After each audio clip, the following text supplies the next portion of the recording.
విధానం ఇంకా కొనసాగుతా ఉందా అనేది అర్థం కావట్లేదు. ఎందుకంటే ఉదయం లెగిస్తే పవన్ కళ్యాణ్ గారు కులం పేరు కానీ మతం పేరు కానీ ఎత్తందా ఆయనకు రోజు గడవదు. కులం మతం గురించి ఏ నాయకుడు మాట్లాడుతూ ఉన్నారు? మా పార్టీలో ఎవరైనా ఎప్పుడైనా మతాలు రచ్చగొట్టే వ్యాఖ్యలు చేశారా పవన్ కళ్యాణ్ లాగా? కులాలని రచ్చగొట్టే వ్యాఖ్యలు చేశారా పవన్ కళ్యాణ్ లాగా? లేదు, మీరు కులభావం తెచ్చుకున్న కోటయ్యన్న మహాప్రభు కనీసం మీకు ప్రాంతీయ భావం ఎలాగో లేదు, కుల ప్రస్తావన భావం తెచ్చుకుని నన్ను ఓటేసి నన్ను గెలిపించిన మహాప్రభుని అర్థించి వేడుకొని అడుక్కొని గెలిచినటువంటి పవన్ కళ్యాణ్ ఈ రోజున ఇటువంటి మాట్లాడటం చాలా హాస్యాస్పదంగా ఉంది. ఎందుకంటే కులాల మతాలు ఎవరో ప్రస్తావించకూడదు. రాజకీయాల్లో ఒక రాజ్యాంగబద్ధమైనటువంటి పదవిలో ఉన్నటువంటి వ్యక్తులు వాళ్ళ ప్రమాణ స్వీకారంగా చేసినప్పుడు ఎమ్మెల్యే కానీ ఎంపీగా కానీ మంత్రిగా కానీ లేదా ఒక ఉప ముఖ్యమంత్రిగా ప్రమాణ స్వీకారం చేసినప్పుడు రాగదేశాలు ఉండవు, కులాలకి మతాలకి అతీతంగా నీ పనిచేస్తానని చెప్పి అలా అక్కడ ఉన్నటువంటి ఒక గ్రంథం పైన రాజ్యాంగ పీఠికి అనుకూలంగా మనం ప్రమాణ స్వీకారం చేసి చెప్తారు. బంధుప్రీతి చూపించను, కుల మతాలను నేను ప్రస్తావన తీసుకురాను అని. కానీ ఈరోజు ఏం చేస్తూ ఉన్నారు? అసెంబ్లీ సాక్షిగా ఒక మంత్రి ఏమో మీరు క్రిస్టియను, మీ మాజీ ముఖ్యమంత్రి క్రిస్టియను అని మాట్లాడు. ఒక ఆయనేమో లడ్డూల కల్తీ జరిగింది, హిందువులందరూ ఏకమవ్వండి, హిందువులందరూ మీకు పౌరత్వం లేదు, రాష్ట్రం లేదు, ఐక్యం కండి, ముస్లింస్ మైనార్టీని మీరు వెళ్ళి కొట్టండి అని మాట్లాడతాడు ఈ పెద్ద మనిషి.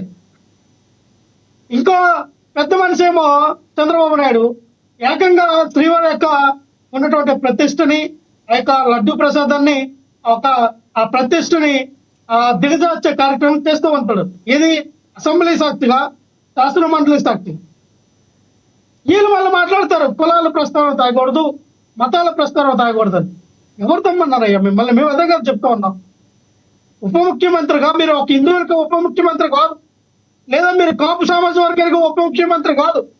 అన్ని కులాలు, అన్ని మతాలు, అన్ని ప్రాంతాల వరకు మీరు ఉప ముఖ్యమంత్రిగా ఉన్నారు, ఒక సీఎంగా ఉన్నారు, మంత్రులుగా ఉన్నారు, ఎమ్మెల్యేలుగా ఉన్నారు. ఆయా నియోజకవర్గాల్లో అన్ని కులాల వారు, మతాల వారు ఓట్లేస్తేనే ఒక సర్పంచ్ కానీ, ఎంపీ కానీ, ఒక కార్పొరేటర్ కానీ, ఎమ్మెల్యే కానీ అవుతారు. ఆయన చెప్పిందే మీరు చెప్తున్నారు కదా, ఆయన అదే కదా చెప్పింది. అందరూ వేస్తే ఆయన చెప్పారు కదా. ఇప్పుడు మేము ప్లే చేసిన వీడియోలో మళ్ళీ ఆయన మీరు చెప్పిందే మీరు చెప్తున్నారు. ఏంటండి ఆయన చెప్పింది నేను చెప్పడం ఏంటండి? అవునండి, బయట మళ్ళీ బయట ప్లే చేయమంటారా? మీరు చెప్పండి.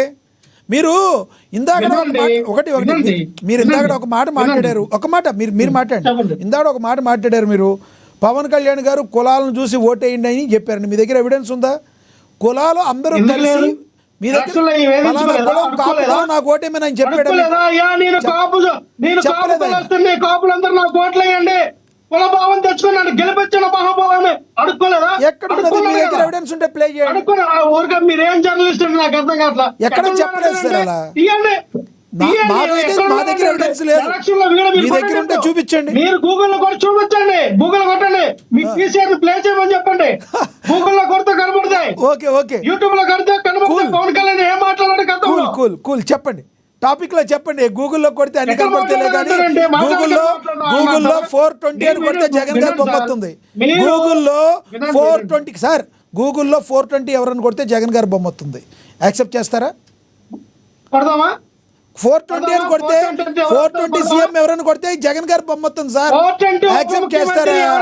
ఎందుకు సార్ ఈ మాటలన్నీ గాలి మాటలు? దేనికి చెప్పండి. రైట్ టాపిక్ లోకి రండి. రైట్, మీరేమంటారు ఒక్కటి చెప్పండి. లేదులే కానీ సరే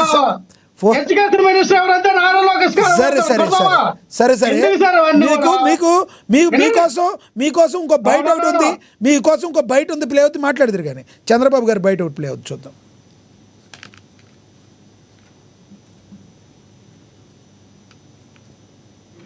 కావాలని పాల్పడ్డారు. నేను ఆ రోజు చెప్పాను, 7 కొండలు 2 కొండలు చేసినప్పుడే రాజశేఖర రెడ్డి గారు చెప్పా, తప్పు చేస్తున్నారు, ఇది కరెక్ట్ కాదని చెప్పా. మళ్ళీ 2 ఏళ్ళు పోరాడితే 7 కొండలు కాదు 7 కొండలే ఉన్నాయని చెప్పి పరిస్థితికి వచ్చారు. అప్పుడు నేను 7 కొండలు ఎక్కి దేవునికి మొక్కు చెల్లించుకున్నాను. ఆ దిశ నాకు జ్ఞాపకం ఉంది. అలాంటిది మొన్న మీరు చూస్తే ఎన్డీడీబీ ఇచ్చిన రిపోర్ట్, ఆ తర్వాత జరిగిన పరిస్థితి, ఈవెన్ టుడే ఆ దిశ దేశంలో ఉండే పూజారులు కానీ హిందూ మత పెద్దలందరూ కూడా గగ్గోలు పెడుతున్నారు. అపవిత్రత జరిగింది, ఇది కరెక్ట్ కాదు, యాక్షన్ తీసుకోవాలని చెప్తే కనీసం ఒక్క మాట దిశ ఆ పార్టీ ఎక్కడ కూడా రిలీజ్ అయినట్టే కనపడదు. నేను అడుగుతున్న దిశ, నేను ఒక పేపర్లో కూడా చూశాను, ఒక ఆర్టికల్ని చూశాను. దిశ ఏదో యేసు ప్రభువుకి అన్యాయం జరిగిందంటే అపాలజీ చెప్పారు. నేను అడుగుతున్న దిశ, మీకు యేసు ప్రభువుకి అన్యాయం జరిగితే నువ్వు అపాలజీ చెప్పావు, నేను కూడా తప్పు చేస్తే నేను కూడా చెప్తాను. వెంకటేశ్వర స్వామిని అపవిత్రం చేస్తే దానికి సమాధానం లేదు దిశ. ఇది డెలిబరేట్గా చేసింది అవునా కాదని అడుగుతున్న దిశ, సమాధానం చెప్పండి. ఇది మీరు చూస్తే దిశ, ప్రభువా క్షమించు, ఇది యేసు ప్రభువు జరిగిన అన్యాయం. ఎవరు సాక్షి పేపర్ ఎవరిచ్చింది? వైఎస్ జగన్.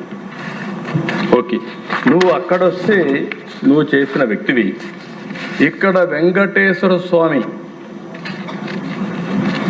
నైవేద్యం ఇచ్చే నెయ్యిలో కల్తీ చేసి కనీసం రిపెంటెన్స్ లేదా? మీకు నమ్మకం లేకపోతే పోవద్దండి. నేను ఆ మాట చెప్పాను, నమ్మకం ఉండేవాళ్ళే వెళ్తారు. నాకు నమ్మకం లేకపోతే నేను చర్చికి పోవాల్సిన పని లేదు. కానీ మత సామరస్యాన్ని గౌరవించినప్పుడు పోతాం. అక్కడుండే మత పెద్దలు రైట్ ఏమంటారు సార్? అబద్ధాలు ఆడడంలో చంద్రబాబు నాయుడు దిట్ట. అబద్ధానికి ప్యాంట్ షర్ట్ వేస్తే చంద్రబాబు నాయుడు, వెన్నుపోటుకి ప్యాంట్ షర్ట్ వేస్తే చంద్రబాబు నాయుడు, మోసానికి ప్యాంట్ షర్ట్ వేస్తే చంద్రబాబు నాయుడు. ఇవన్నీ తెలిసినవే కదా. ఎక్కడ ఎక్కడ ఎక్కడ అపాలజీ చెప్పారు, ఎక్కడ క్షమాపణ చెప్పారు, ఏ విధంగా క్షమాపణ చెప్పారనేది చంద్రబాబు నాయుడు గారు చూపించాలి. ఎప్పుడు క్షమాపణ చెప్పారు, దేని క్షమాపణ ఇస్తాను సార్, మీకు ఇస్తాను. మీరు అతను ఏమండి శేఖర్ రెడ్డి గారు, వినండి శేఖర్ రెడ్డి గారు, మీరు మధ్యలో రావద్దు. వినండి ఇక్కడ మీకు ఇచ్చినప్పుడు లక్ష్మణరావు గారు శేఖర్ రెడ్డి గారు ఒక్క మాట వినండి. శేఖర్ రెడ్డి గారు ఒక్క మాట వినండి. లక్ష్మణరావు గారు ఒక్క నిమిషం ఆగండి, నేను చెప్తాను ఆగండి.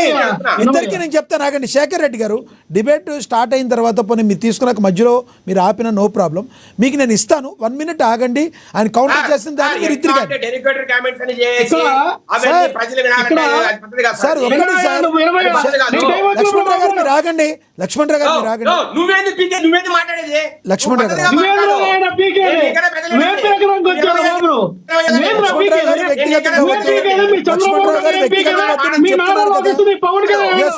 లక్ష్మణరావు గారు ఒక్క నిమిషం ఆగండి.